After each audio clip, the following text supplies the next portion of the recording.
Do you wake up, look at your English textbook, and immediately feel tired?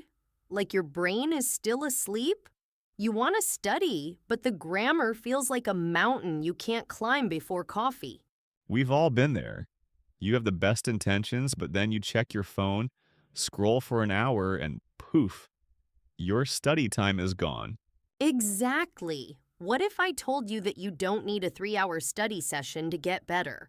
What if the secret is in your morning coffee or your shower? Today, we are talking about the perfect morning routine to improve your English without feeling stressed. Let's get into it.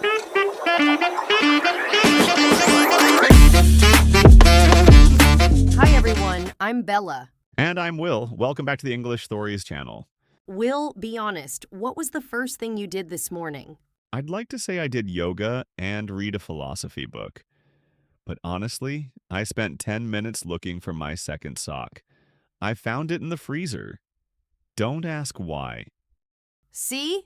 We aren't perfect. But even with a freezer sock morning, we can still find time for English. Today's episode is special. We are looking at how to turn your first hour of the day into an English learning machine. Most people think learning a language means sitting at a desk.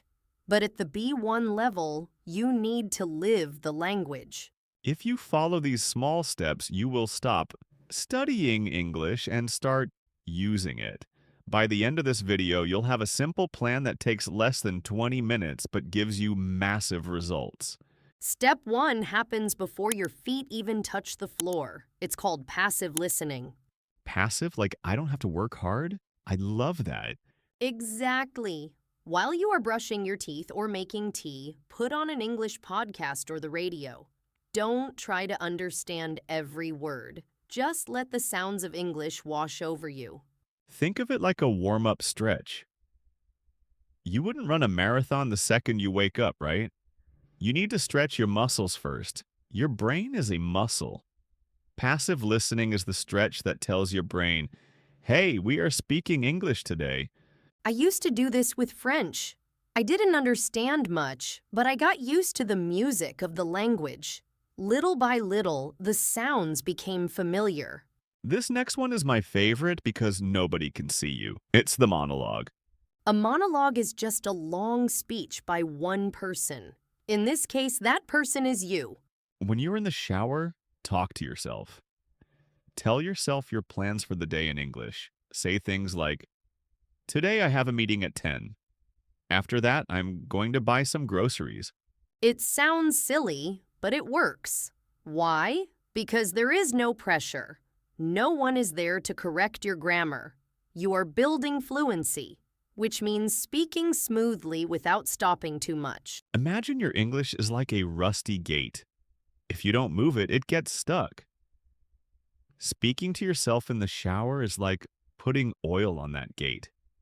It makes the words slide out easier when you actually talk to a real person later. Step 3. Use your eyes. Our homes are full of objects we use every day. I remember when I was learning Spanish, I put a sticky note on my kettle that said, hervidor. Every time I made tea, I saw that word. This is great for B1 learners. But instead of just writing coffee machine, write a full sentence. For example, I use the coffee machine to make a caffeinated drink. Caffeinated. That's a good word. It just means it has caffeine to wake you up.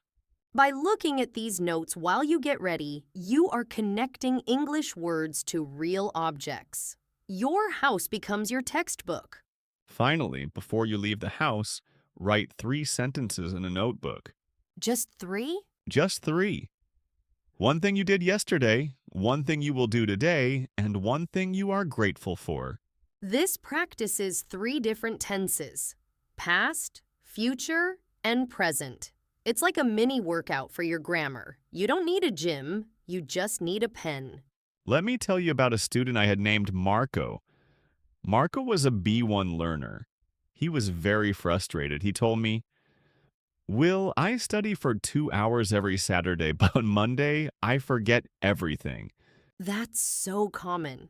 Saturday feels like a test day, and then the brain shuts down for the rest of the week. Exactly. I told Marco to stop studying on Saturdays. Instead, I asked him to do just 10 minutes of English every morning while he ate his cereal. What happened? At first, he felt like he wasn't doing enough. He felt guilty. But after 3 weeks, he came to class and his speaking was wow. He wasn't searching for words anymore. He told me, Will, English doesn't feel like a monster in a book anymore. It feels like my breakfast. I love that. He changed his mindset. He realized that consistency, doing something every day, is more powerful than doing a lot once a week.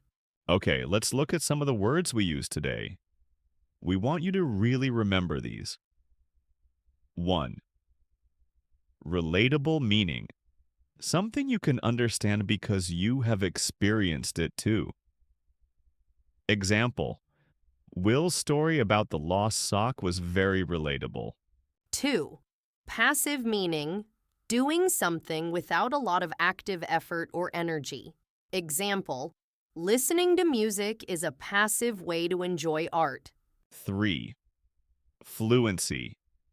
Meaning the ability to speak a language easily and smoothly. Example, she doesn't know every word, but her fluency is amazing. 4. Caffeinated, meaning containing caffeine, the stuff in coffee that wakes you up. Example, I prefer caffeinated tea in the morning to help me focus. 5. Consistency. Meaning doing the same thing regularly. This is the secret sauce to learning. Example, if you want to lose weight, consistency in exercise is key.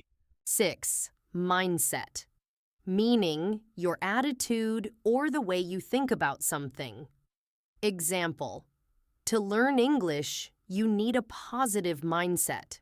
Pick one word from the list above, maybe relatable or consistency, and write a sentence in the comments about your own morning.